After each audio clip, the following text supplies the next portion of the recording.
I mean, I went to the... Okay, this is really embarrassing. I went to the One Piece Tokyo Tower thing several years ago and watched the live performance thing that they did. I'm not even like a One Piece fan or anything like that. My husband is into it. But when I was watching it, it was so exciting that I started crying.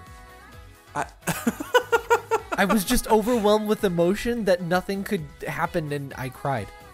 You should be embarrassed for showing emotion. Like, how dare you? I know, you know so the non-masculine. You know the image that you are trying to uphold. Oh, exactly.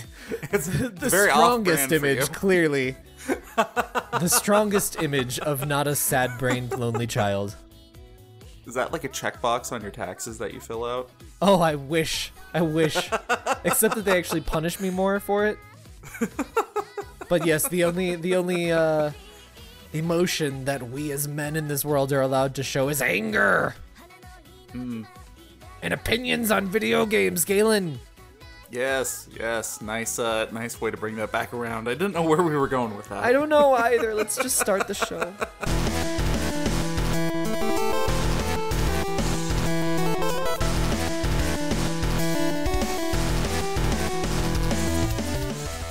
Hello, my beautiful deserted villagers. Friends, thank you for joining us today on the Nintendo Everything Podcast, episode 68. 68, right? I think so. Yes, we are. My name is Oni Dino. I'm a sad brain. And with me, I have a loan shark. He's an actual shark. He works for Tom Nook, and he's the worst at calling to collect money because his hands are literally flippers. It's Galen. You know, it's hard to not have actual hands and to be living on the streets. I mean, some would call me a street shark, but that's just not... Street sharks! Dude, I loved street sharks. What happened to them? The 90s ended? Apparently they haven't. Have you seen Life recently? Just all of life. Have I looked out a window? There's like 18-year-olds walking around in Blossom hats. Oh, God. Time travel Lip liner is real. is back. Crop tops are back. I'm fine about the crop tops for sure. But, like, so much bad stuff about the 90s is back. And it's all people that were, like, born in 1999 being like, I'm a 90s kid. And it's like, ugh, one of the worst things ever is you. That's like people like us who were born in the mid and late 80s being like, I'm an 80s kid. It's like you were not even like cognizant in the 80s. Like, just stop. Also, and it doesn't matter. Guess what? Long story short, doesn't matter. Honestly, I've never considered myself an 80s kid. You know what I've considered myself? A sad gay man who checks that box on his taxes? Yeah. Yes.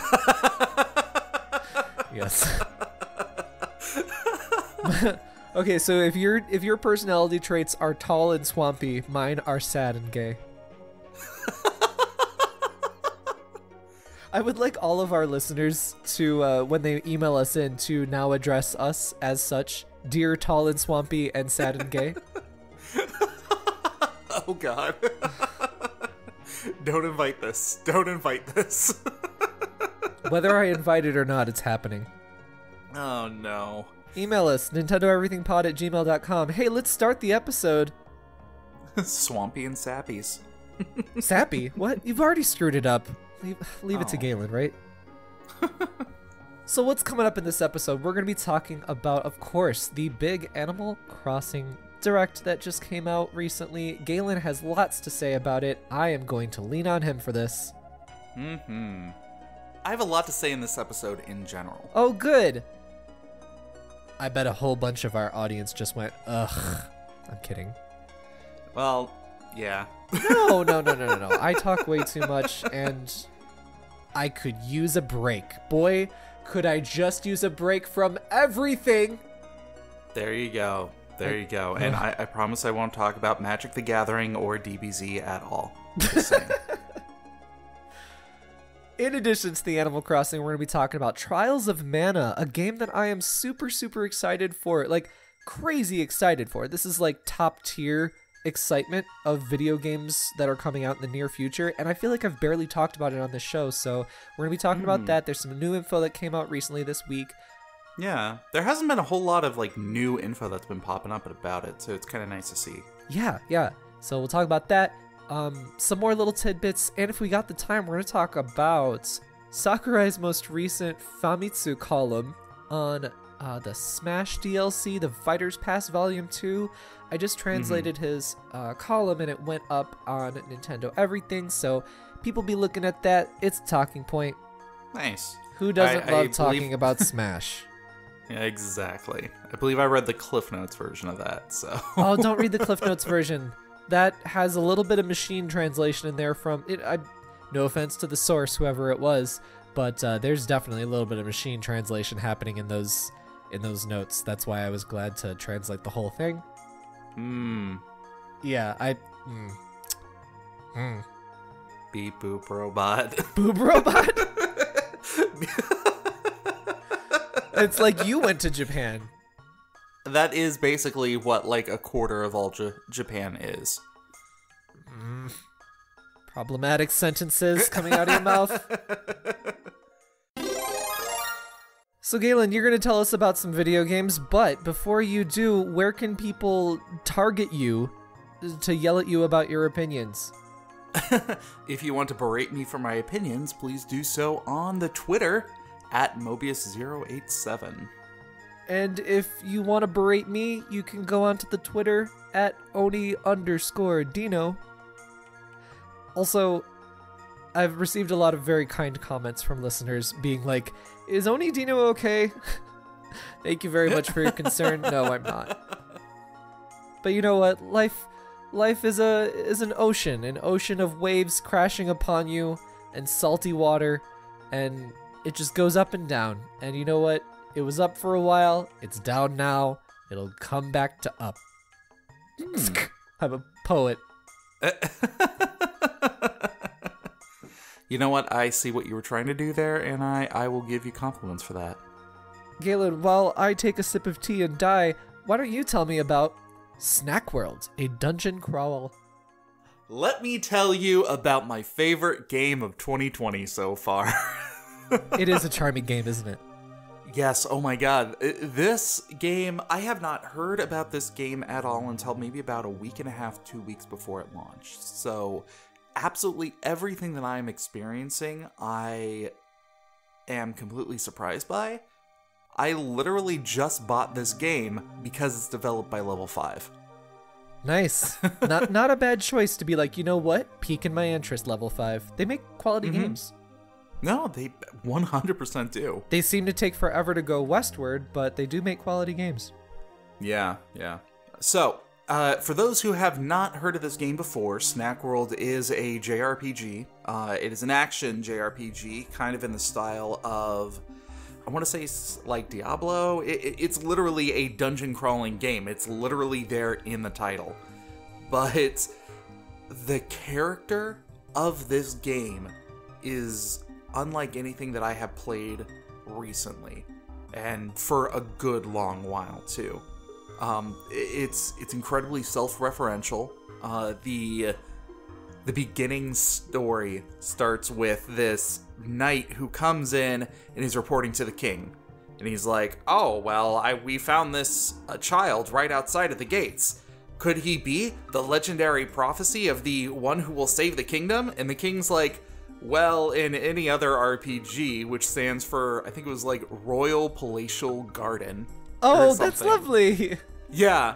And he was like, well, in any other RPG, I would say yes, but we don't have any, like, prophecies or anything like that, and our kingdom's not really in peril at all. Just, you know what, we want to help him, just keep him away. He's probably filled with, like, diseases or something like that. And I was on the floor laughing.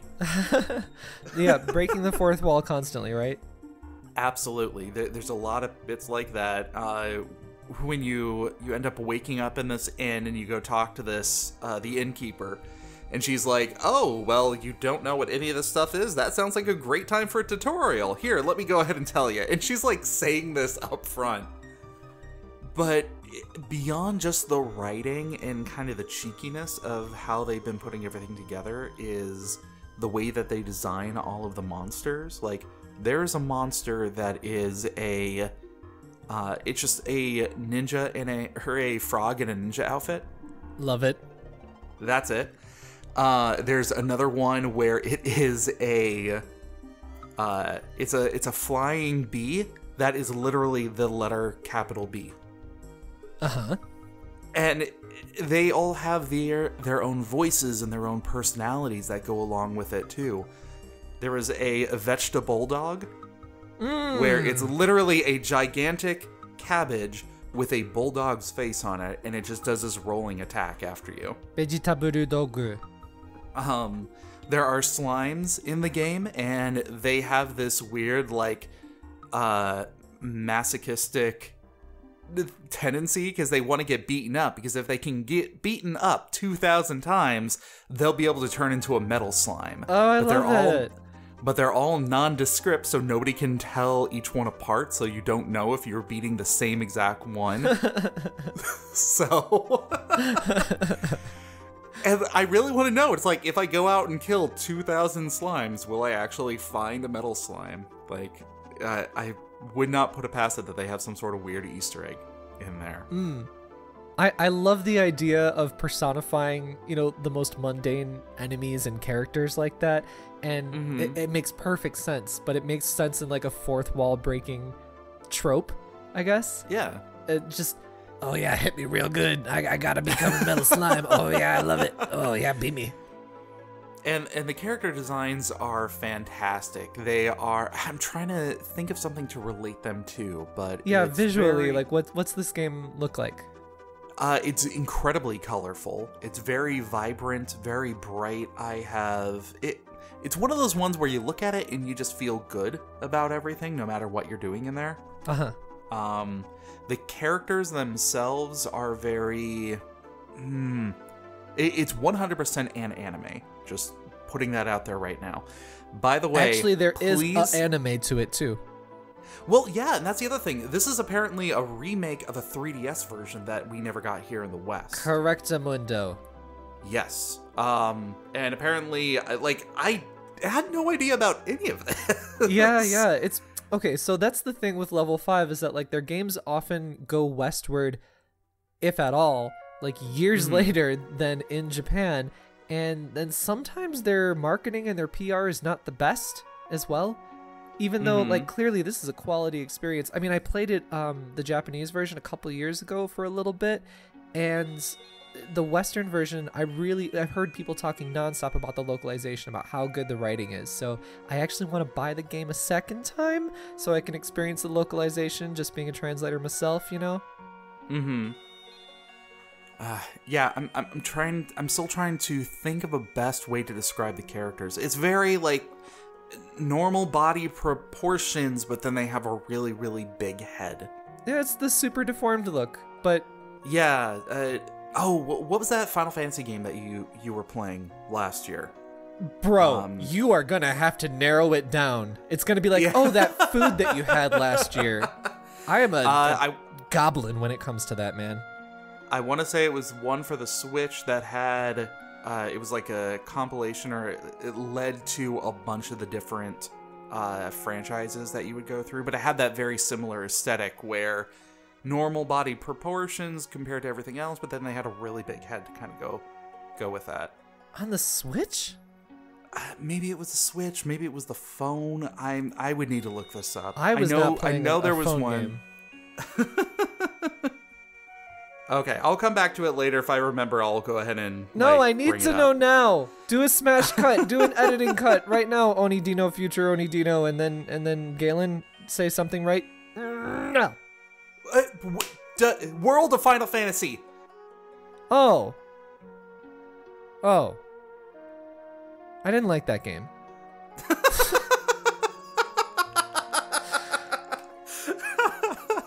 I was like a person who made like a sort of experimental dinner for themselves, and then it tasted disgusting, but you were like, well, I have to eat this now, otherwise it's a waste. And then I finally got to the end and I just hated every moment of it. But anyway, yeah, the aesthetic, I guess it's kind of like that, but I would say that World of Final Fantasy was just, that was super, super deformed. Their heads were ginormous and their bodies entirely tiny.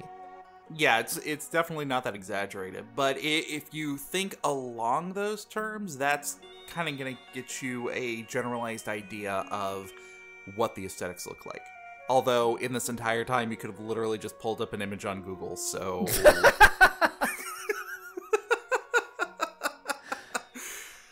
So, yeah. No, but, by the way, listen to the intro to this game. It reminds me of, like, a shonen anime intro for something like One Piece or Naruto or something like that, but it is absolutely fantastic, and it contains the words, "Let's all go eat pork chops and hang out." I mean, that sounds like a good motto.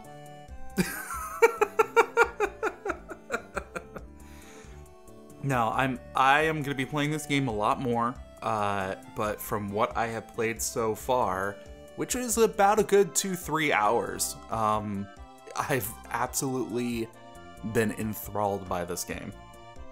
Great. So I look forward to hearing more of your impressions on this game, more about the systems and all that junk. Absolutely. The game is incredibly complex.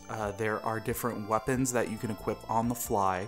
So your weapons are something called jaras, and they're literally like these little things that you would hang on the end of your keychain. But you throw them down on... Yeah. You throw them on your phone, and in which you have a phone in the game, and when you do that, your weapon becomes life size, and that's their whole thing of, yeah, you can go ahead and switch to any of these weapons that you want to on the fly. Which also, most of these weapons have their own, like, these ones are really good against slime-based monsters. Your axe is really good against reptiles and beasts. So, as you're playing through the level, you can switch your weapon to whatever would be best suited for that particular level. So there's this kind of like prep yourself before you go out onto the field mentality of it as well. Yeah, I love that. That rolls perfectly into like dungeon crawling games. Absolutely. So I'm going to be talking a lot more about this in the future. I'm really excited about this game. It's a lot of fun. Nice. That's the Snack World. Snack World, a dungeon crawl gold. So remember last week when I said smash cut to me with the Persona 5 scramble stuff? Yeah, I'm guessing that's not happening. No. Guess what? Twist it again. It isn't happening. Happening. It isn't happen. Oh, I have such a rough time at the moment. Anyway, I've been playing, of course, more Tokyo Mirage Sessions. It is just such a JRPG-ass JRPG, and it is just very comforting to play that game laying in bed with the sad brain. It sounds like it's really nice to be able to, like, just lay down in bed with a JRPG and just disconnect and, like, escape into it. Yes. For days and days on end, I would love to do that, but unfortunately have responsibilities. Yeah, being an adult sucks sometimes. Boy. So I wanted to talk just a little bit more about this, about some of the things that I think I haven't mentioned before. One of them is just like what a high production value this game has.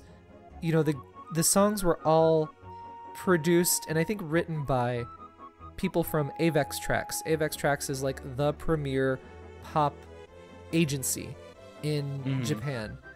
They produce the biggest, some of the biggest pop stars. I don't know, like right now, who that is, but 15 years ago, that was people like Kotakumi, Ayumi Hamasaki. I think Namie Amuro was also Avex. But anyway, just like basically the Britney Spears of Japan.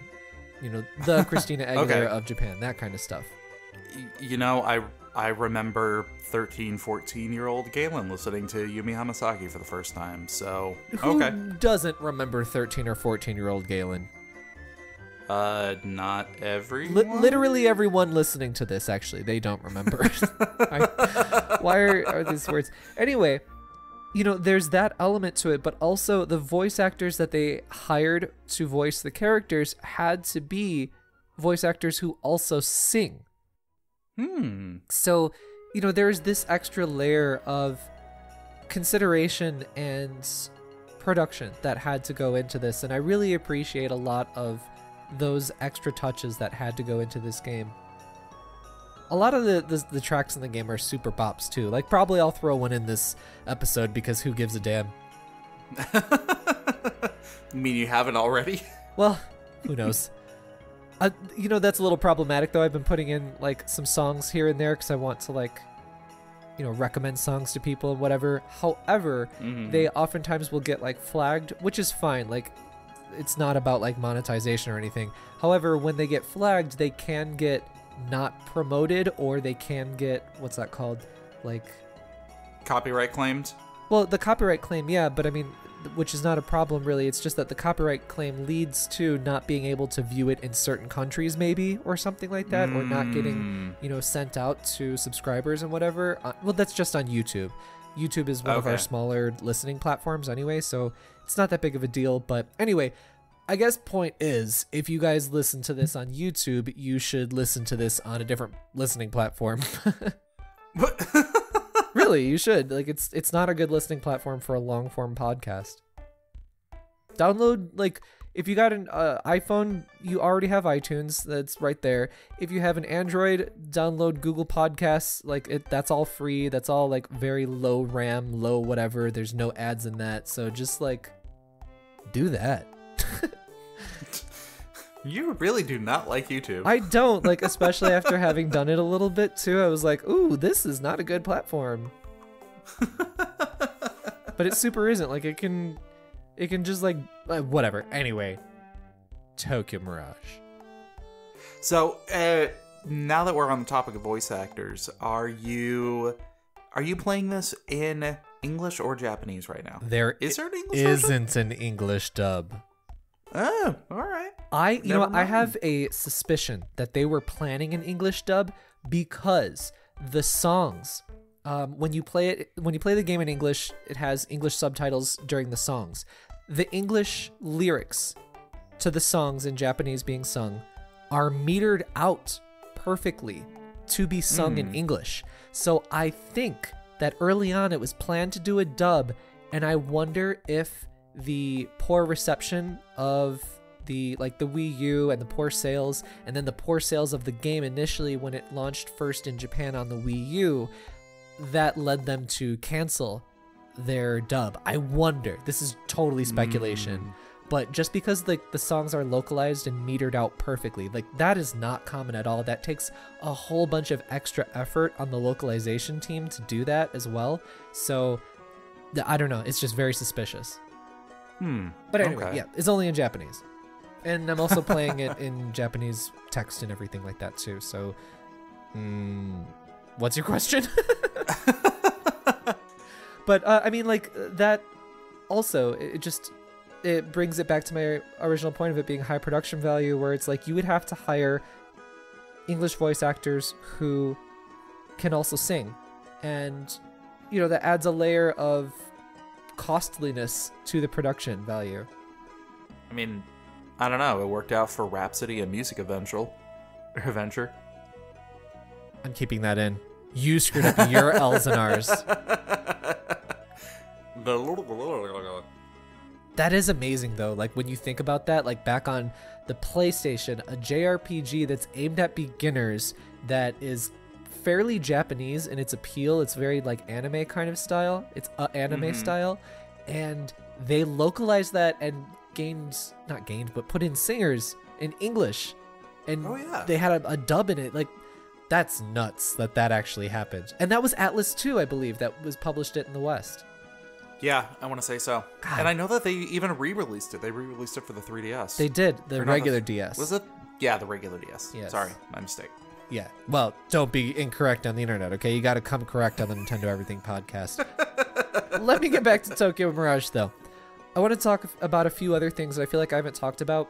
I have a problem. There is the problem of Itsuki. Tell me about your problems. The problem of Aoi Itsuki, the main character of this game. I feel like this is a problem in a lot of Atlus games where your main character is not appealing at all, and they're so milquetoast. You know what I mean? Atlus, I think, has a great direction at writing supporting characters, but this is yet another main character that falls flat. The way that he is written is that he kind of fence sits on being the player surrogate and then also being the everyman protagonist, and he's right in between both those things, and so it doesn't work either way. And everyone seems to like really appreciate how caring he is and how amazing of an influence he is, but I never feel that Itsuki the character has done anything remarkable. And I'd much prefer if they just wrote him as an actual character or as just a silent protag. I don't know. It sucks. With the way that the character is written, does it ever encroach onto like Mary Stu levels of like just blandness? Did you say Mary Stu? Yeah, there's an actual term for it. I couldn't remember, so I just made up your own. You know what? Not bad. Not bad. That was a good effort. Now I don't remember what it is because you've said Mary Stu. No, not really, because he doesn't actually do a whole lot of, I guess in the very, very end maybe, but he doesn't do a whole lot of amazing things. That's why he's very passively there. So it's fine because he's so passively there and you're experiencing the characters. But every once in a while I'm just like, ugh, why are they talking about why Itsuki's awesome? Because he isn't. Like, I forgot he's there. On the other hand, you know, a lot of the supporting characters are really well written, and especially like topically with some Atlus games like Persona 5 Royal being localized for the West, and Catherine, that full body that just came out on the PS4 and potentially is coming to the Switch. I think it was rated for the Switch or something, like something weird. So it's like a soft rumor of like, is this really happening? But anyway, with those games which have some problematic characters in them, like Atlus is no stranger to this. You know, like Catherine, the new one, the full body one, has a kind of problematic portrayal of a trans woman. And then Persona 4 and 5 in particular have some like bad portrayals of gay characters or homophobia in general. It needs to be said that this game, which is made by Atlus, Tokyo Mirage Sessions, doesn't really have any problematic characters like that. That's progressive? I mean, I don't think it's progressive because it really isn't. It's not like they have a gay character in there and he's written really well, or they have a lesbian in there and she's really written really well or something like that. It's just that there isn't a problem in it, which I think maybe says a little bit more about Atlus's writing direction a lot, where they feel the need to put in these kind of homophobic or transphobic things. Yeah. Anyway, this game, like, for example, the characters of, like, Mamori and Tiki in Tokyo Mirage Sessions, they are young girls. Tiki is an Utaloid, which is basically like a Hatsune Miku kind of thing. Okay. And then Mamori is a young, aspiring idol, and she could very easily be like sexualized, and the Lolita kind of complex thing that Japan has for underage girls, and they don't do any of that in this game. Oh, that's the cooking one you talked about a couple episodes ago. Yeah, and it's not problematic at all. It's good. They even have like this like slightly weird thing where Barry, the older guy, is like obsessed with her, and he's like being a Barry total otaku. Goodman. Yeah, Barry Goodman. But it never really gets creepy. There's like a whole bunch of like awkward weirdness, but it's never like creepy and sexualized or anything like that. So it's Atlus themselves seem to have set a low bar for themselves, and this is above that low bar kind of thing. Yeah. Well, and I'm wondering if their decisions on the censorships that they have done on the game is an extension to what they've seen. Like, I don't know, because like timeline-wise, that happened a while ago, and that happened before Persona 5. Persona 5 came out after Tokyo Mirage Sessions did on the Wii, or the Wii U. Yeah. It was mostly like a little bit of sexualization and a little bit of like localization, and the part that like gravure idols and whatnot exist in Japan, which a lot of that is gross because they're underage. And that doesn't really make sense to a Western audience, just because that kind of concept doesn't really exist. It's harmful to minors for sure. And same thing with like bad portrayals of LGBTQ people. In Catherine, the main character Rin, I mentioned, she's a trans woman, and yeah, the transphobic or homophobic portrayals of those kinds of characters hurt that community all over the world, but specifically in Japan. Like I always hear some people being like, oh, they're gonna change these scenes for the West, and they need to let artists be creative and do art and stuff like that, or oh, they're forcing Western viewpoints on Japan or something like that. Like, if you are even a basic historian or social science interested person, you will know that like Western and Eastern influence has affected all countries going back many moons ago. Lots of sorry, this is going off the rails, but screw it, whatever. I talk about what I want on this thing. Lots of the laws on like sexuality were written, like, say in the 30s. There's like the Heisei Fuzoku, I think is what those laws were called. Those were written with Western interventions, and they're problematic today. And those are the ones that are being upheld right now by, like, I don't know, crazy people on the internet being like, no, let Japan basically have their lolicon. Let Japan have their homophobia. It's like, you know what? Did you consider that gay people do exist and LGBTQ people do exist in Japan, and it hurts those people, and they are just as fed up with these kinds of portrayals of characters in their own society? It's so weird to hear this weird backlash of people trying to defend, you know, homophobic and poor stereotypes of people of marginalized communities under the sake of it's art. It's like, no, this should be criticized all around the world, and they should bring it upon themselves, and companies should bring it upon themselves to write better characters and not write problematic characters. Yeah. Sorry, I've been ranting. Do you have something to say on this topic? Please say something. God, I don't even know where to go with that. Yeah, it's understandable. I guess, like, to sort of bring it back, like, for example, many moons ago in the West, like in the early, I don't know, maybe the 20s or the 30s, like with cartoons, even into the 50s and the 40s, with cartoons, they would portray like horrible caricatures of African people, right? With like big lips and stuff like that.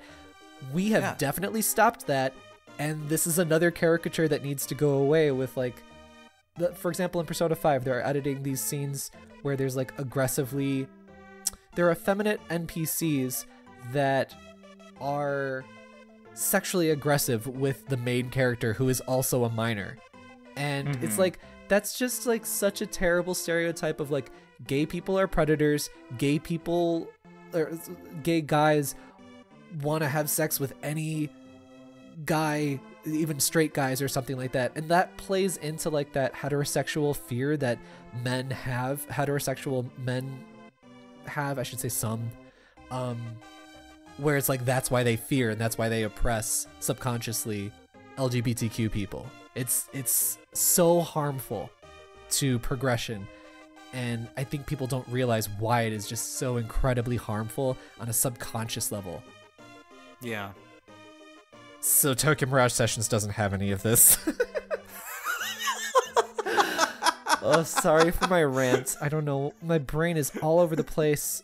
I'm also like fighting off getting sick. Like, sorry. It's okay. It's all good. You brought up some very passionate thoughts. Yeah, I hope it's all right. Anyway, solid ass JRPG, just a very JRPG game. So if you're into JRPGs, like, just check it out. This game is so good. I really enjoy it. Oh, one bummer I do have, because I've been playing this mostly. Don't you laugh at me. This is a very quick one. I've been playing this mostly in handheld mode, and recently I put it on the dock, and I started playing it in the docked mode.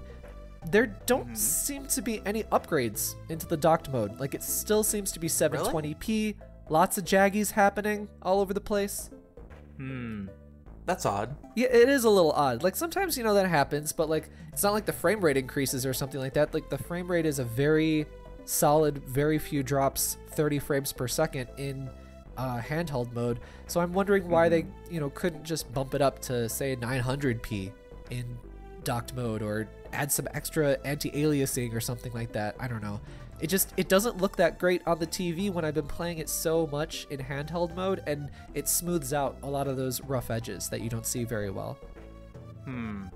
I wonder if it has something to do with the source files that it was actually taking. I mean, considering that this is a Wii U game. Yeah, I mean, we've seen Wii U games, get better treatment than this, but yeah, it could be something. It could be so many different things. It could also just be the porting budget that they had, where they were like, listen, we only have a small amount of money. This was a game that did not sell very well. We're just trying to recoup losses, kind of thing. So they're like, bare minimum porting kind of thing. But I guess as a consumer, I'm just a little bummed that it doesn't visually look a little bit better on the TV. Yeah, I can understand that. That's all. Womp womp. Looks great in handheld mode. There you go. Shove it in your face, listen to music. It looks great in your hand. Speaking of problematic. Making it weird. Leave it to Galen. Hey, let's talk about the Sonic movie. Galen, you saw the Sonic movie. You asked for one sadness mid-30s ticket. Yeah. That's literally exactly what happened.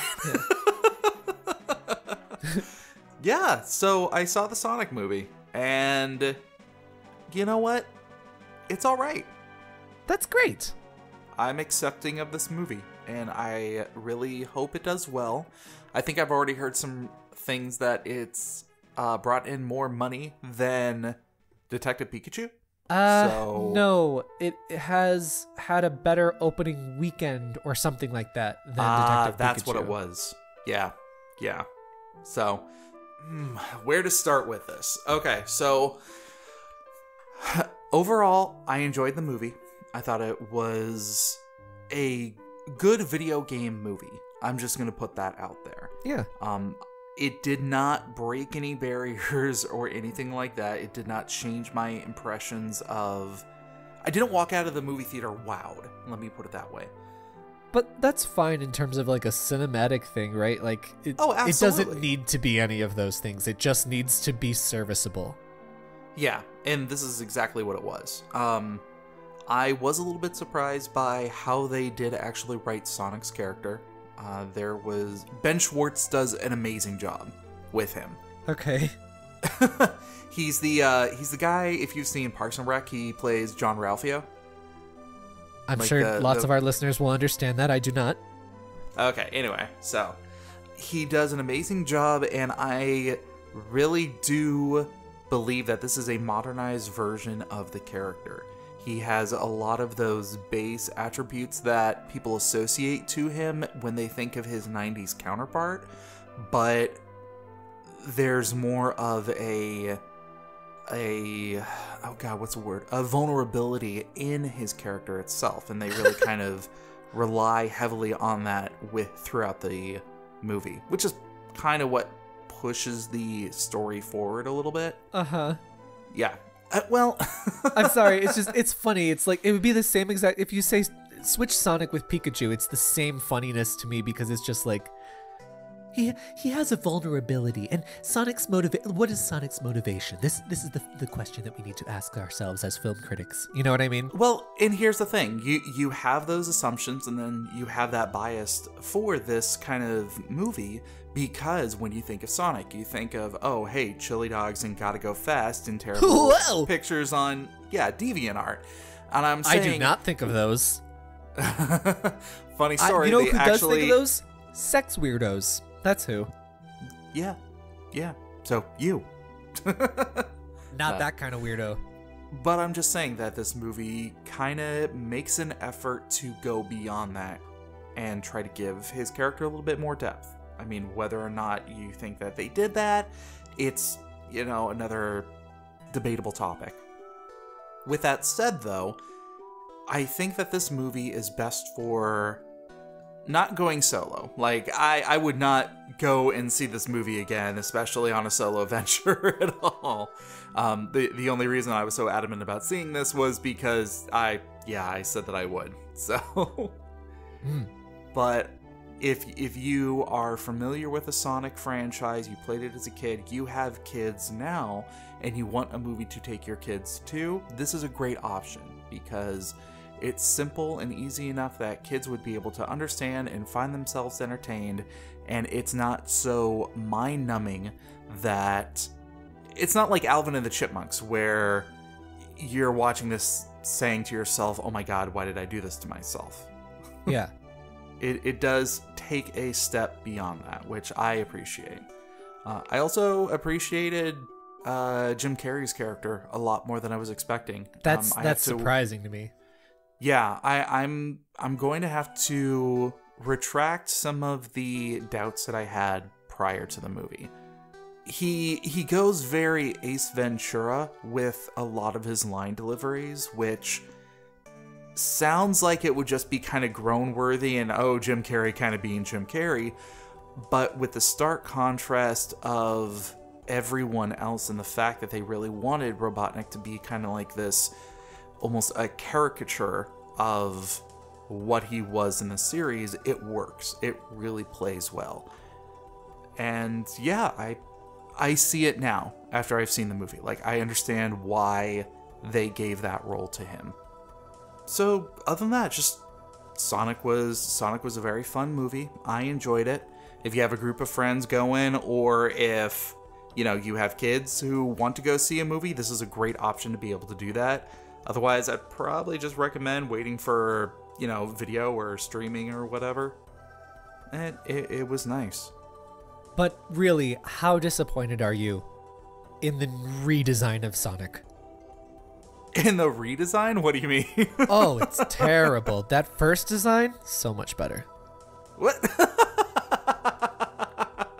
I like my Sonic to look like a deformed small child. Mm-hmm. With the teeth. The teeth were the worst part, possibly. Like, at first I was like, oh, his teeth look weird. But the more that image sat in my brain and fermented in there, the more that the teeth became the true horror. They did make a couple of jokes about Sonic's feet. Did you see his feet? No. Good. But they kept like, hey, it was weird. They kept bringing it up throughout the movie, and I felt like, I'm not quite sure where you're going with this. Oh, speaking of which, I heard that they had a lot of product placement in the movie. Yeah. No, it was pretty prevalent throughout all of it, which, to be completely honest, it kind of makes sense because they probably needed to bring in some extra funds in order to cover the cost of the redesigns and everything like that. So there's only one or two times where it was incredibly obtrusive or obstructive. I think you mean intrusive. Intrusive, yeah. Yes. Yeah, there was only like one or two times where it was just really, okay, moving along. The rest of it I was just desensitized to. Boy, I sure hope all of those animators that got laid off can recoup their losses through Olive Garden. Hey, remember, when you're here, you're family. Oh god. That's what they said as they kicked them out. They kicked them out on the street and into an Olive Garden. They were like, how is this so much worse? I saw a great article by, I think it's Hard Drive Mag or whatever they're called. And the title was 5 Easter eggs in the Sonic movie to help you forget that all of the people were fired after animating the redesign or whatever. It's like, good, Harsh. yes, please keep talking about that because it needs unionization. Like, there needs to be a safety net. Yeah. All right, so let's move on to the news, but just before we do's... Before we do's the news? Yes. Okay. Let's take a word from our sponsor. This week, the podcast is sponsored by... Koei Tecmo. Thanks, editing. What up, Koei Tecmo? Long time no see. Yeah. What do you got for us this week, Koei Tecmo? So, check it out. Koei Tecmo's thrilling 1 vs 1000 franchise is back and better than ever in Warriors Orochi 4 Ultimate. A new Musou action game that features characters from Dynasty Warriors, Samurai Warriors, and the gods of ancient history joining together in an all-out fight against Odin and swarms of his evil army. Damn. All-star characters and fan favorites from past Koei Tecmo games like Ryu Hayabusa and Joan of Arc join the Ultimate cast, boosting the number of playable characters to a staggering count of 177. That is a lot. Damn right it is. Other unique features include the addictive and fun new Infinity Mode, the ability to swap sacred treasures among characters, and the addition of 2 new endings. Warriors Orochi 4 Ultimate is available right now on the Nintendo Switch, PlayStation 4, Xbox One, and digitally on Windows PC via Steam. Yeah, it came out last Valentine's Day, didn't it? It did. The new game is available as both a standalone title for those who haven't yet experienced Warriors Orochi 4, or as a special upgrade pack for those who already own the previous game. Oh, that's nice. Yeah, so nice. Thank you very much, Koei Tecmo. Yeah, thanks, Koei Tecmo. 177 characters, Galen. Smash Bros, eat your heart out. Damn.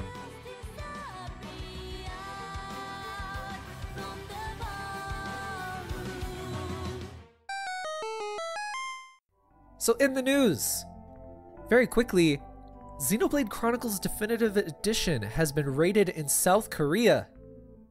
Wow, okay. And that's it. That's kind of it. Now, that was very brief. Now, ratings are often indicative that a game is in post-production. You know, the main thing is done. You know, they send it out to get rated by ratings boards in respective territories. So this is looking like it's going to be an earlier release than maybe some people thought, especially because when they revealed it, they just kind of said 2020. You know, they didn't say like summer 2020 or something like that. But this could be a spring or a summer title.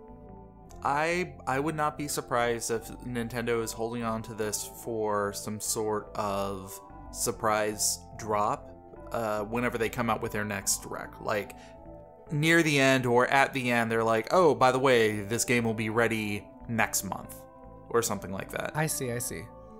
Yeah. Whatever it is, I am here for it because Xenoblade Chronicles is so good, and I'm really excited to see what quality of life changes they've made. We talked about this before. I think that resident listener Jay, who loves Xenoblade just as much as I do, if not more, we've talked about this before, what we'd like to see, the quality of life updates, so I just can't wait for this.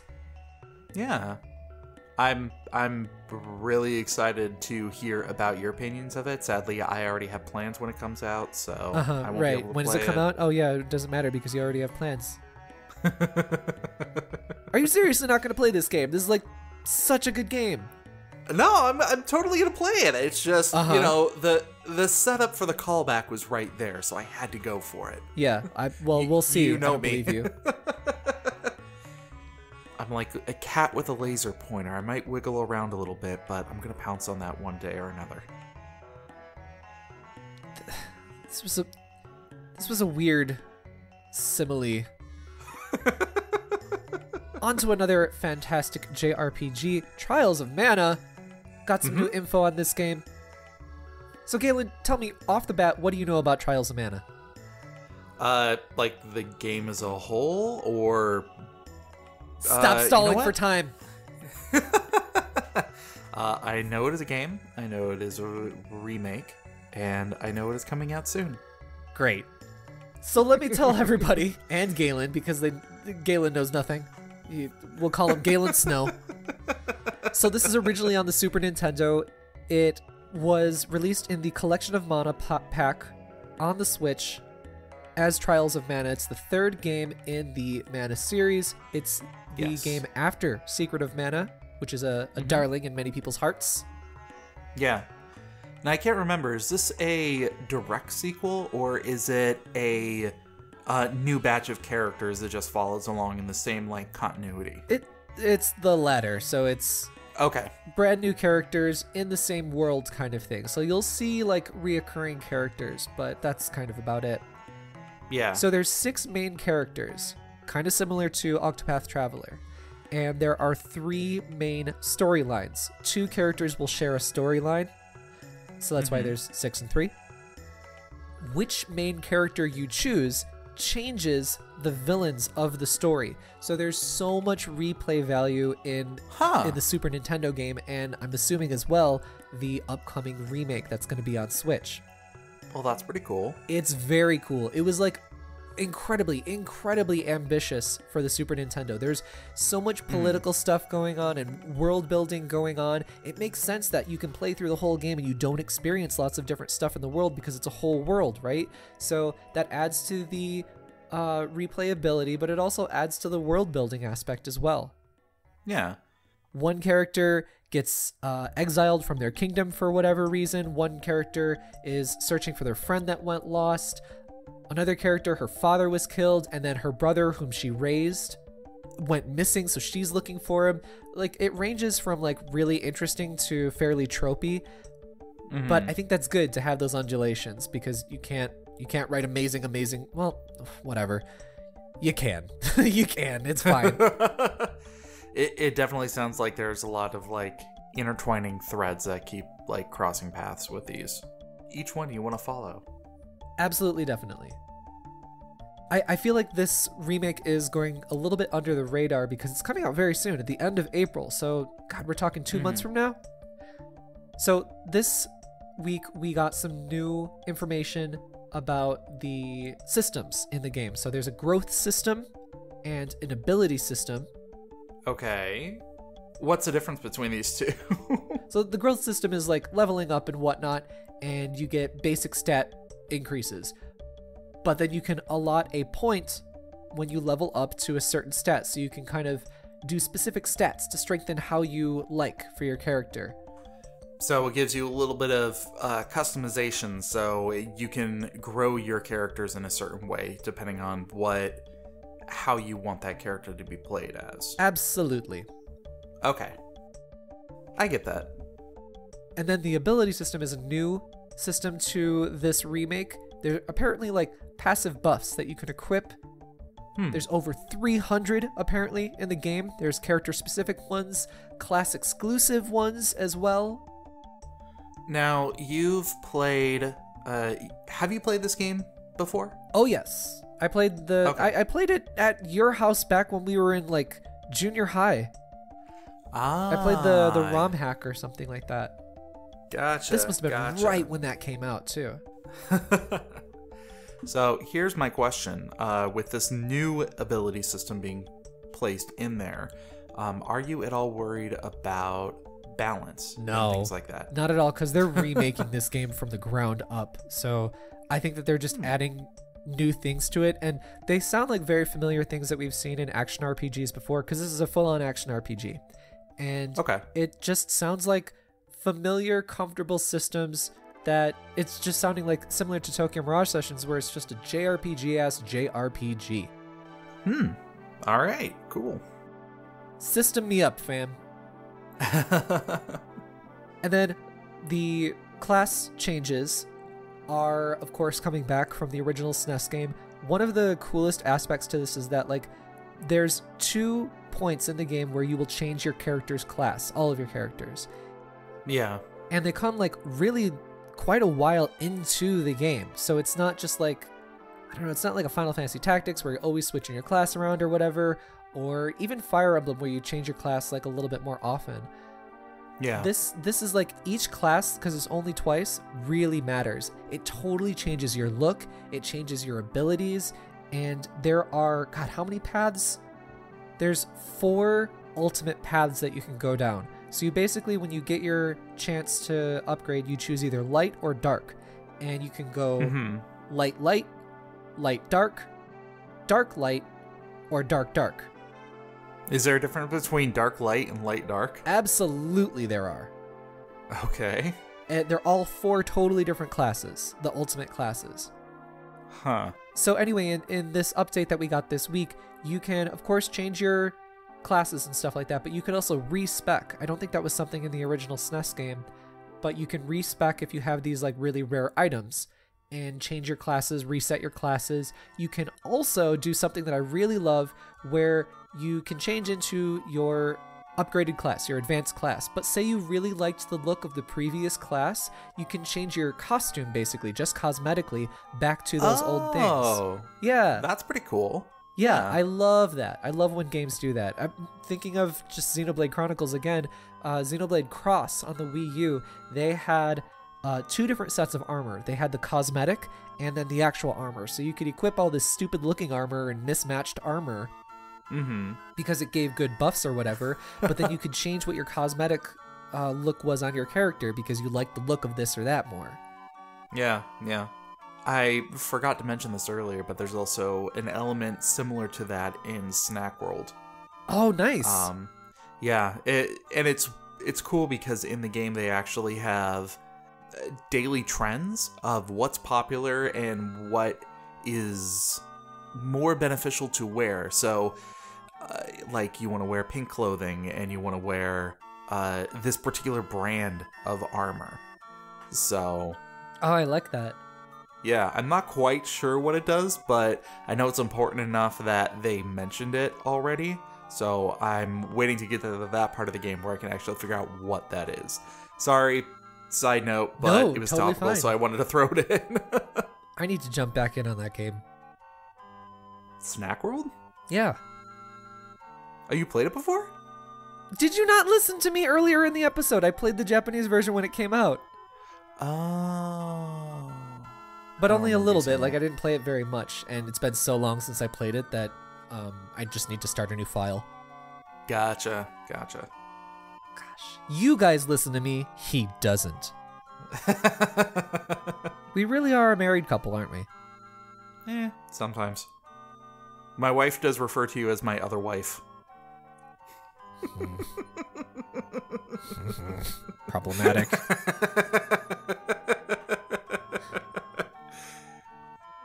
Sort of similar anyway to the Snack World. Seiken Densetsu Trials of Mana. It's gonna be so hard for me to stop saying Seiken Densetsu 3. Trials of Mana. They have, like, of course, a weekly system where each day of the week is, it's not called Monday or Tuesday, it's called whatever element, and that's the name of their day. That also is the day of the week that the element is strongest, so you can use earth magic on Earth Day, and then it's stronger, and that kind of thing. So it adds, like, an extra layer to it. Okay. That's pretty cool. I like that. Yeah. It's something that I feel like is very simple, but like games don't do it enough. And it adds to the world building, it adds to like how these elements actually work with the world and like people's belief system and history and stuff. I don't know, I love all that stuff. That's real nerdy stuff. Yeah. Another thing that I think that games don't do enough of is something that I sort of talked about with Star Ocean a couple of weeks ago. When you arrive in Trials of Mana to a town, your party members disperse and they go and do their own thing in town. So you can find them and talk to them, and it adds so much personality to your characters. Like, okay, maybe this character's gonna go straight to the pub because he needs a drink. You know what I mean? And it just adds a little bit of basic stuff to their personality, right? Yeah, yeah. So there's a whole bunch more of other quality of life upgrades that are happening to this game. Check out nintendoeverything.com. We've got the full list on there. The translations, I think, are courtesy of Gematsu. Trials of Mana, this is a game that you want to keep your eyes on. I'm going to be talking about it more for sure.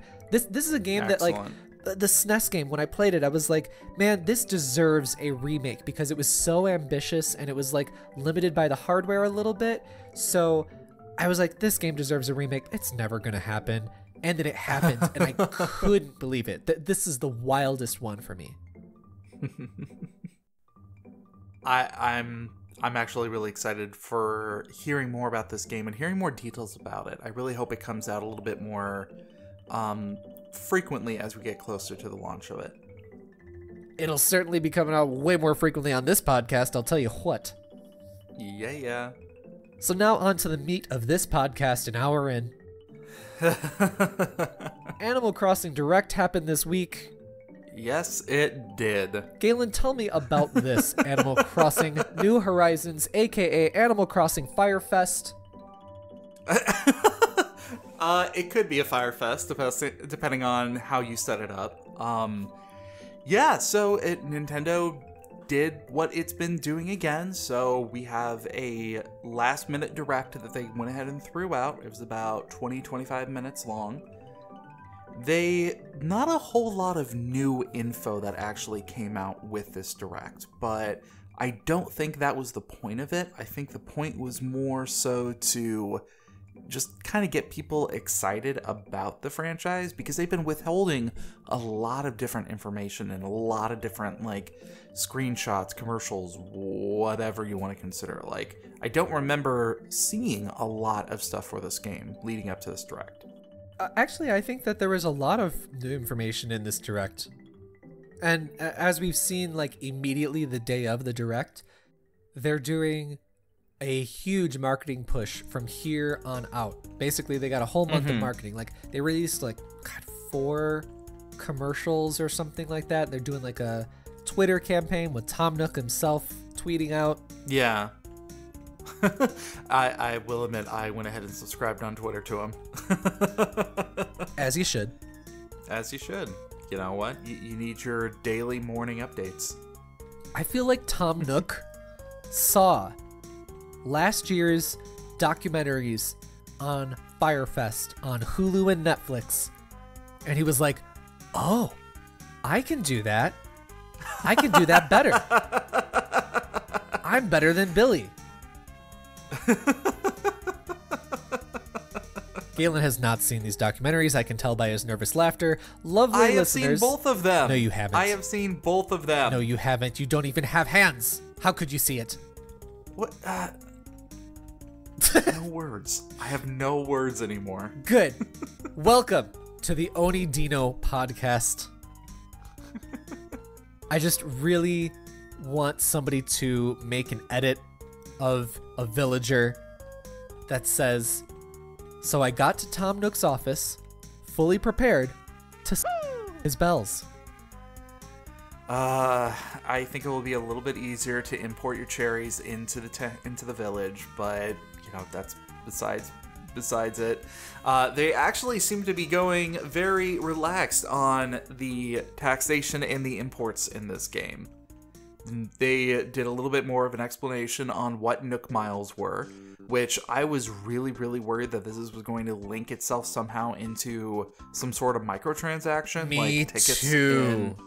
I was so glad that there was no mention of that whatsoever. And from what I've seen, they have been standing by pretty adamantly about, there's not going to be any microtransactions right now. Yeah, just the type of game that this is, you can see how perfectly microtransactions would just fit into this game, right? Look at Pocket Camp, right? Well, and on top of that, you also have the crafting that you're going to be able to do within the game. And then they were talking about how there's going to be certain animals who bring in supplies and bring in shops to sell things that you can't normally make. So that potential is there. But at the same time, they went ahead and said, hey, if you have any of the Animal Crossing 3DS games, you can create your own custom designed shirts and clothing. And I think it's you just put the design on these clothing. But yeah. It's called Nook Link. Yeah, and then you can go ahead and bring it to the game. Endless possibilities. All the froggy chairs you've ever wanted. Every single froggy chair. Nothing but froggy chairs. That's what I'm going to have a section of my island that is just froggy chairs. You should sit on a froggy chair while wearing a t-shirt of a froggy chair, sipping whiskey out of your mug that has a print of a froggy chair on there. And that's how you win Animal Crossing.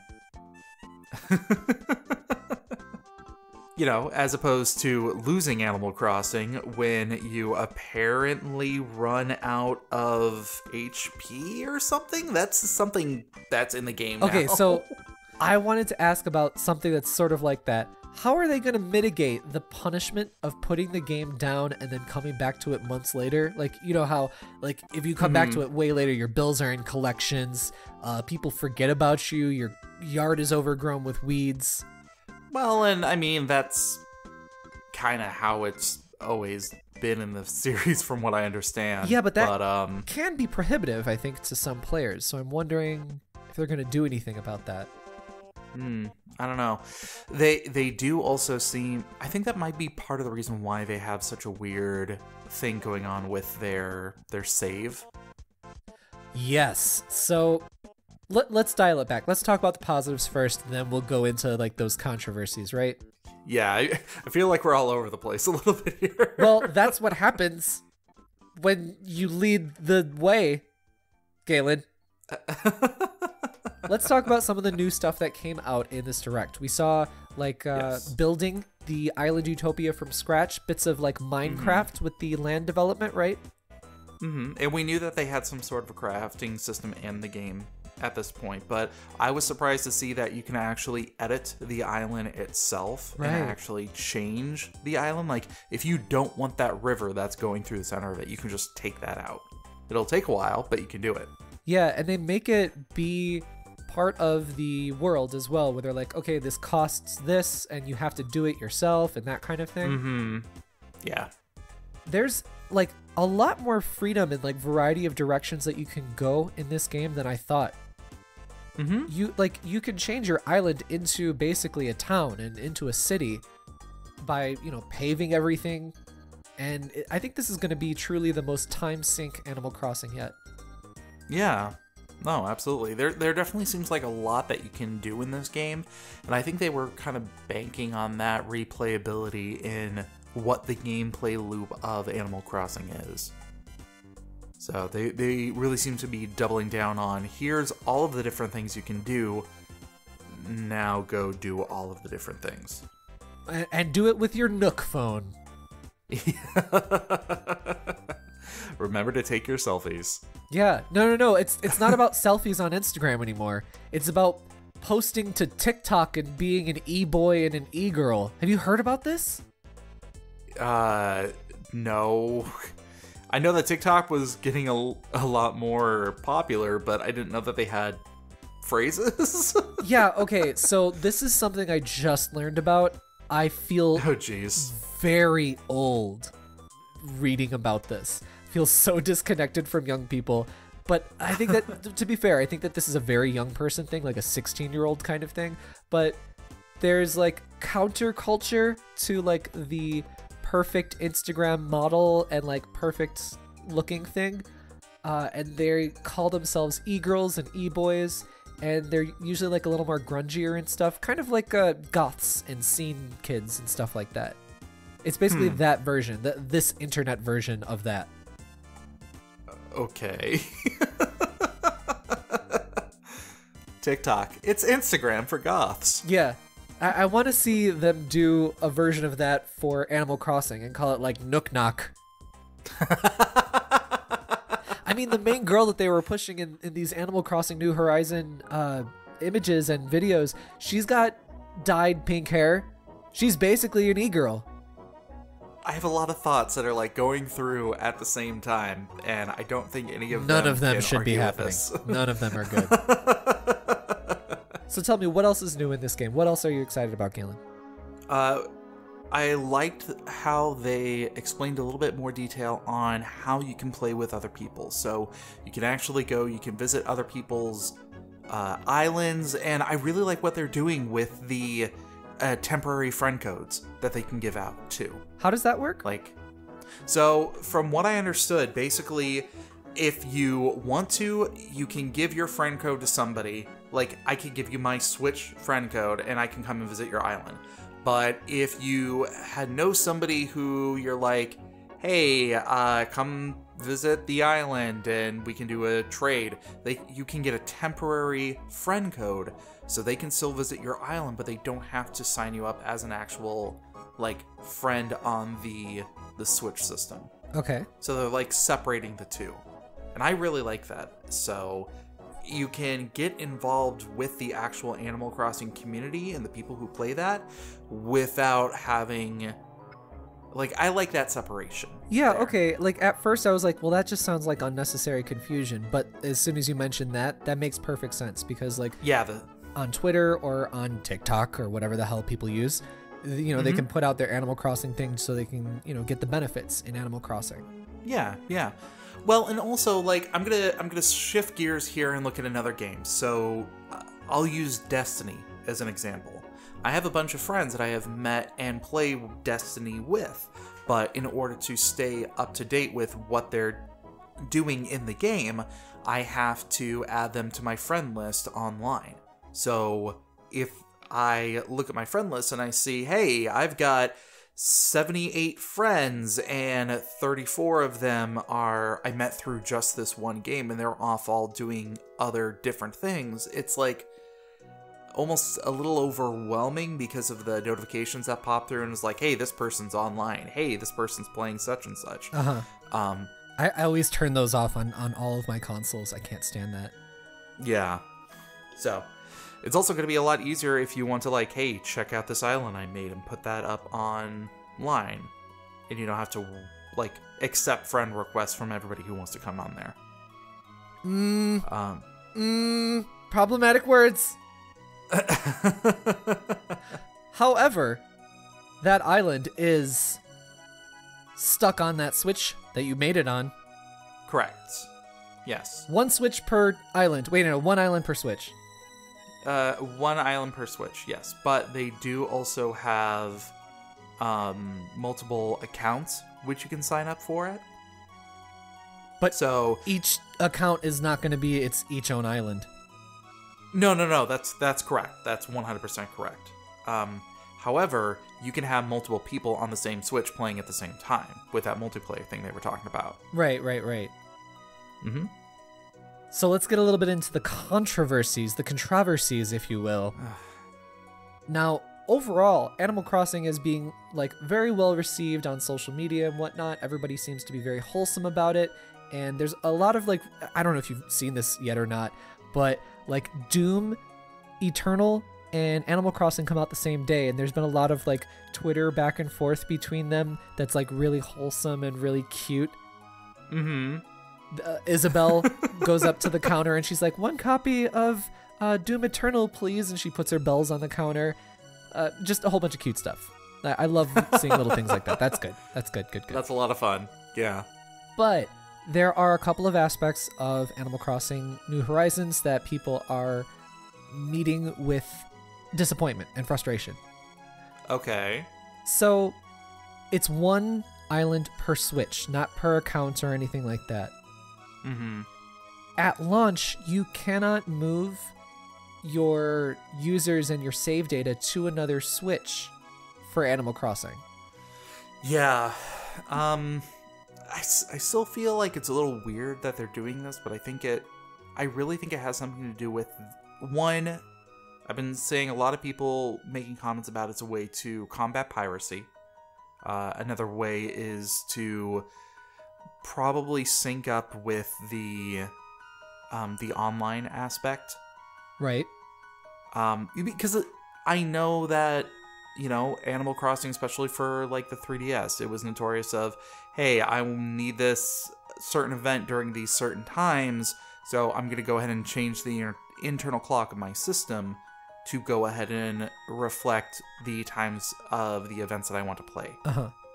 And I'm wondering if what they were doing to combat people from doing that and eliminating that gameplay feature, or that workaround, if you will, interferes with what they would normally do for cloud saves and the like.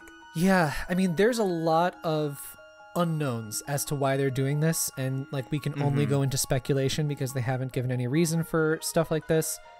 Just before I do, though, I want to mention, so Nintendo's UK website says that this feature of moving users and save data to another Switch is not going to be supported at launch, but a function is coming later this year, so you can do that at some point. I think this is the only game that's launched without that feature. It's weird. But Yeah, there's also the cloud saves thing. So cloud saves are not supported for Animal Crossing New Horizons, which has been a bit of point of contention. Like some games like Splatoon 2 have not had cloud saves supported, and people have been like, why? Like, I understand that you're like prevent people from cheating, but other platforms and other games support cloud saves with the same type of like online shooter infrastructure, right? So I understand people's frustrations. Yeah, and also if they are trying to build an infrastructure where they're saying, hey, one island per Switch, then, and they did have cloud saves, what's to say that you couldn't erase your game, make a brand new island, and then go back and re-upload your cloud save when you want to switch to a different island? Yeah, but I feel like that's a problem that they created for themselves. You know what I mean? Based on how they decided to put the infrastructure together and the code together. It's a messy and confusing and unknown territory, so I'm not going to pretend like I know what's going on. You know what I mean? Yeah, and I'm also wondering how much of this has something to do with the delay that we saw last year, was it, when they announced that they were delaying the game? Yeah, I mean, I'm glad it got delayed though, because like last year was overstuffed in like late summer through early winter. Just overstuffed. Games got overlooked. I know I got games that I haven't even touched yet. How is Astral Chain? Hey, I've been playing lots of Astral Chain. Daemon X Machina, on the other hand, that's got a lot of rust on it, I'll tell you what. But I will say, though, about like the cloud saves and whatnot, like the restrictions that they have on this, as a consumer, it is frustrating. I'm wondering if like the reason that they don't have cloud save supported is because of some sort of exploit that they couldn't fix, or like, for example, with the time aspect that you brought up. Say you play a game in January and then you stop, you upload your cloud save, you come back to the game in like March, and then you're like, oh crap, like all these weeds are overgrown, I haven't paid my bills, blah blah blah. Well, I'll just upload, or I'll just load my cloud save instead. That way it's all fine, and then it suddenly goes January to March and like no time has passed. I'm wondering if like the internal clock or like the way that the game operates, if that was causing a lot of errors in coding. Yeah, I don't think this is necessarily an active decision that they made right from the get-go. Like, I don't think they started developing it and then realized, with this intention of not including cloud saves on there, I believe that the cloud saves was really a response to how they had set up the game. Yeah, and you know, we can only speculate, but, and I understand, I think that it's probably a very messy and difficult thing to figure out, but I think that in terms of like pleasing the consumer, they need to figure this kind of thing out. I think it's probably too far gone. Well, I don't know. Like, okay, so that's the weird thing is like, I can't even say it's too far gone. Is cloud saving really, like, you say it is to please the consumer, but is this we're wishing for something that we were expecting and didn't get, or was this an expectation that they failed to meet? Both, because cloud saves are also supported with the Nintendo account that you pay for, or the Nintendo Switch Online, which you pay for, and then you're not getting it for this game, and it's like, well, this is one of the big games that I was getting cloud saves for, you know, some people would say. But dialing it back a second, I can't even say that this is a coding issue even, because we're getting so much counterintuitive information, whatever. Nintendo says that you will be able to recover your save data if your Switch gets lost or damaged, but only once, and only if you're a Switch Online member. So clearly, the infrastructure is there, right? I'm very curious what the reason is. I'm wondering if it's to curb cheating and like trading stuff online, but still, I feel like they're doing the wrong thing for the right reason. Yeah, this is very confusing. I don't know what the solution is, and I wish I could, bring up a solution. When I bring up a problem, I like to bring up a solution.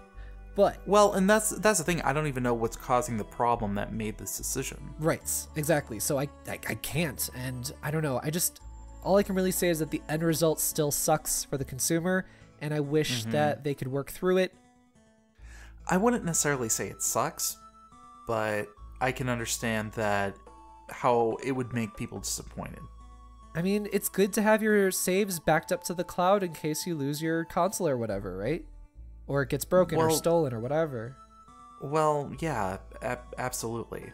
On some game that you spend, hundreds of hours in, right? Yeah. So that's why I would say it does suck. I don't know. I got to think about this one some more. Yeah. It's a lot to process. I think we're going to hear more about this in the future, before the game comes out and after the game comes out. Lastly, that I wanted to mention is that a commenter on our website, MD Shock, they made an interesting point. They speculate that this may be like Nintendo's eShop policy, where they say they don't do refunds on games bought on the eShop, but this user, MD Shock, has personally gotten refunds on eShop purchases before. So they do it, but they state that they don't to curb like malicious people, I think. I don't know. I don't think it's a great message on Nintendo's part anyway, but it is an aspect to consider, I suppose. Like, so maybe they will restore your save if, like, say your Switch gets broken twice. Yeah. No, I understand the frustration on there. Like I said, I got to think about this a little bit more. Yeah. I guess the last thing I want to say is, if you are frustrated by this, like this is like truly a detriment to you about the game, politely, keyword politely, call your Nintendo customer service support to voice your opinion. Maybe even writing on Twitter will also help as well. But call them to voice your opinion and be kind to the customer service reps. They are human beings making a so-so wage, okay? But it is important to voice your opinion. If there's an overwhelmingly negative response to these decisions, they could reverse it, or they could, do some sort of extra thing. Like, look at, what was it, Mario Maker 2?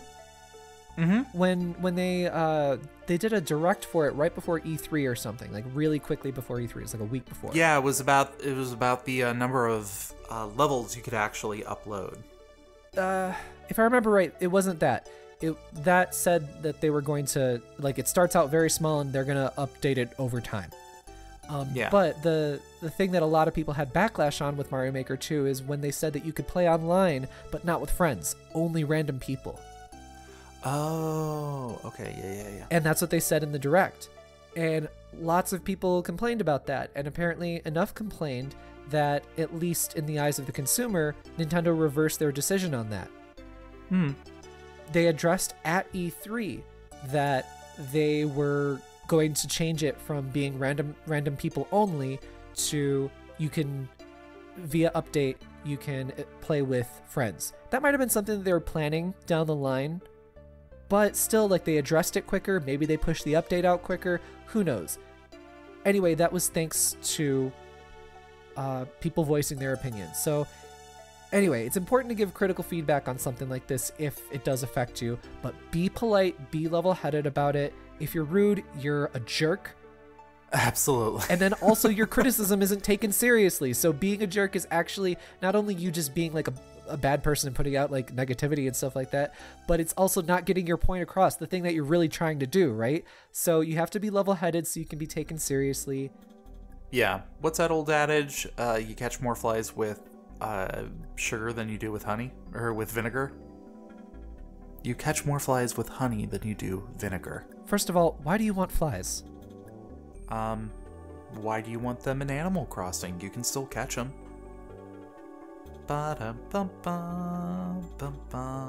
Alright, we need to end this because I need a glass of whiskey just like Isabel. Sit in your froggy chair. I need to sit in my froggy chair and drink my glass of whiskey at Animal Crossing Fyre Fest.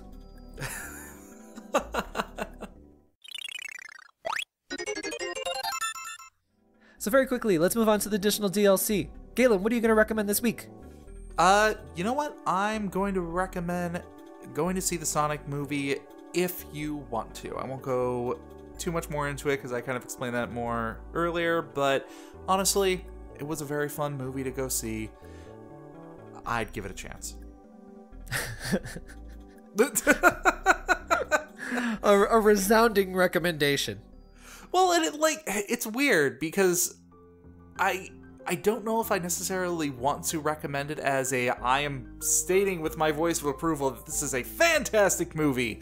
It was enjoyable. Yeah, it was enjoyable. I definitely recommend seeing it, if only because I want them to keep on making decently qualitied video game movies. Yeah. So support it in that way. But, I mean, if you're expecting this to be like the ultimate Sonic movie, well, it's the best one they've made so far. Yeah, and our recommendations here on the additional DLC, it doesn't have to be like this is a resounding, amazing recommendation. Like, it can be something dumb. It can be something that's like for only a specific audience. Like, I think I recommended the Suspiria remake, the film, and that is for a very narrow scope of people. That's not for everybody, you know what I mean? So it's fine, whatever. We keep it casual on this show, Galen. A little bit, yeah. Although I highly recommend Snack World. I cannot recommend that enough. And then for my recommendation, in light of Animal Crossing Fyre Fest, everybody should go back and watch the Fyre Fest documentaries on Netflix and Hulu. Man, they came out at like the exact same time. They came out like the same week, like coincidentally. Yeah. I know, you and I were actually talking about it on Super Turbo Fighters. We were? Yeah. I rewatched all of those recently. That must be when it came out then. Wait, you rewatched? Why would you do that? I haven't even watched them. I know, you haven't. What? What do you mean you know? I know you haven't. Oh. Why would I want to watch my own stuff? I don't listen to this podcast. I do. Why would you do that? It's enjoyable. Oh no, it's not. Anyway, the Fyre Fest documentaries on Netflix and Hulu, both of them are very different, and they kind of like not portray it differently, but they come at it from a different angle, so they're both worth watching. And you know what? Watch it and think about how it's just like Animal Crossing. They also interviewed... It's nothing like Animal Crossing. Oh yes, it is. They also interview different people as well, which I think was part of the reason why they came out so close to each other. I think each one was like chomping at the bit to try to get theirs out first, just to give that like initial impression. Yeah. Anyway, Tom Nook is sending you to Fyre Fest for real. Here's your deserted island package. You can't come back. I hear that Isabelle is headlining. Isabelle Grimes? Yeah. Isabelle Eilish? A special appearance by Drake. Drake Slider? Drake Slider. Yes! And it was all put together by Tom Rule? It's all falling apart. And this is all falling apart. And his doppelganger, Ja Nook. Oh. And we're officially collapsed. Just like Fyre Fest. You know what? When I get Animal Crossing, I'm actually gonna name it Fire Island, spelled Fyre. Oh, you should. That's gonna be a thing. It's gonna be one tent in the very center, and the rest of it is just weeds. And a whole bunch of mattresses soaked in piss. That is the ultimate use of my single island Switch. So moving on to the listener mail, except that we're not, because Galen has an appointment of, I don't know, his gynecologist or something. We have to go. So we're going to skip the listener mail for this week. But we are running low on the listener mails, so we need your emails. If you want your email read out very soon, you need to send us an email. Galen, do you have the internet? Yes, I have the internet. And I use the internet to send emails to nintendoeverythingpod@gmail.com. That's right. nintendoeverythingpod@gmail.com. So what's coming up? What's coming out on nintendoeverything.com? Lots of translations. Mm-hmm. There's also a interview that we did with devs and the artist, the original artist for Langrisser. Langrisser 1 and 2 is coming out on the Switch in the West very soon. Oh, so there's going to be an interview that I did with them coming out. A bunch of other good stuff. The Sakurai Famitsu column just came out. Sorry, we ran out of time, so we couldn't talk about it this episode just because Galen's, he's got to go make sure his health is okay. Mm-hmm, mm-hmm. It's nice to have routinely checkups. Yes. So check out nintendoeverything.com. Stay connected to us on Twitter @nineverything. And of course our YouTube, youtube.com/nineverything. And then Galen, your Twitter. Mm-hmm. My Twitter is @Mobius087. And my Instagram is true_Mobius, which I gave some more impressions on the Sonic movie as I was leaving the theater. In his sadness. Yeah, there was a little sadness in there. That's fine. You know what? Life's got a little sadness in it. Sometimes it's got a lot of sadness too. Yeah. Enough to check a box. And for me, my Twitter is @Oni_Dino. And the Instagram, Oni__Dino. Galen, rounding out the episode, what is the life advice you're leaving our listeners with? Make sure that you always set a couple of your bells aside for savings, because that froggy chair is closer than you think. Huh. So stay tuned to us next week. Maybe we'll both be sitting in our respective froggy chairs and drinking whiskey. Next week, Nintendo Everything Podcast. So stay tuned for everything Nintendo. Stay tuned to Nintendo Everything. I always get that wrong. Bye-bye. Later, everyone. Okay.